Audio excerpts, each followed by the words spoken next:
wenda no musura bivuga urabivuga ngiyi iyo kurari wibaza urarengana mu biki ni mwebwe mwama muza ngaha mushaka kumuza ku kazi mwa mubindirimo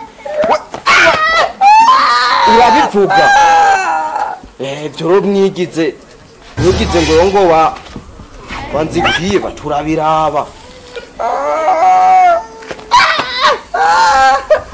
boss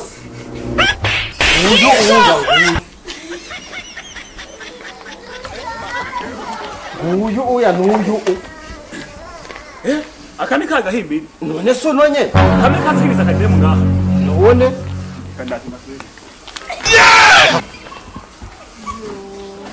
wewe ndatsu no munsi he izo umutwe nkakanda kwivete hariho umuntu arakuha bihaye reka ndakwereke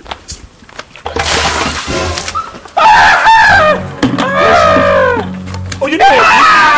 none kusi uyu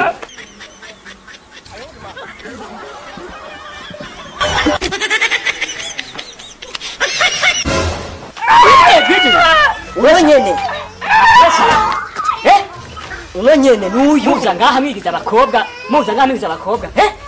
urazi to urarengana tekini kwa kazi bose nuyu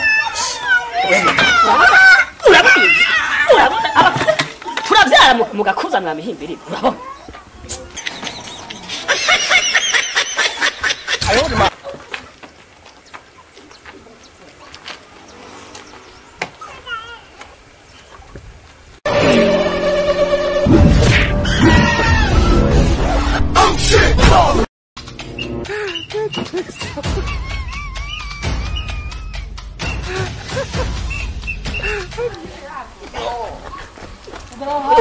Sumunye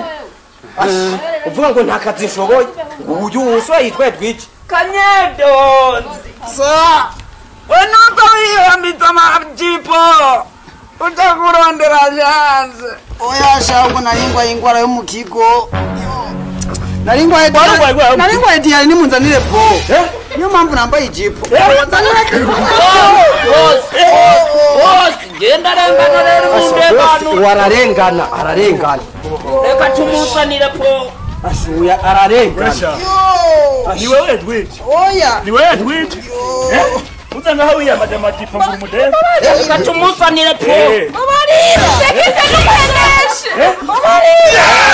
asha nuyu nyene asha yo sekite n'umuheneshe oya umuvanga ni wewe muhungu bwahu ni wewe Edwige asunye aza yiyamaje amajipo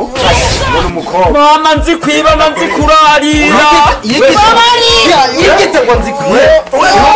babarira boss urambuga iti buno bututsa buno babarira boss babarira sinabishaka oya ashuwe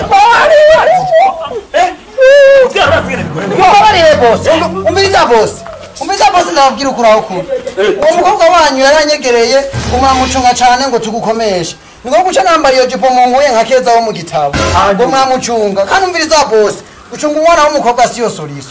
uwe impanuro yidegenze uko ashatse yobyarira n'abana 10 ari muhiri wabo bose umvise boss mwe nakubwiye uzomuremeka ikivumvu c'impanuro kandi urabizi burya ngaho ukavuze neza ucunga umwana w'umukobwa burya siyo soriso iciza mbona wo muhimanuwe mukaganira nk'umuvyeyi hanyuma agakurikiza impanuro wamuhaye ariko sha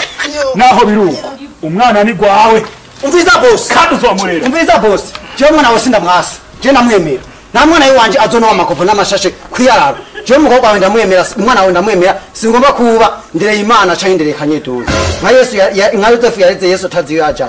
je mukazi kamisi yose ni umushoferi w'inkorofani aho marika ajya kwisepejere kandi je ndagiye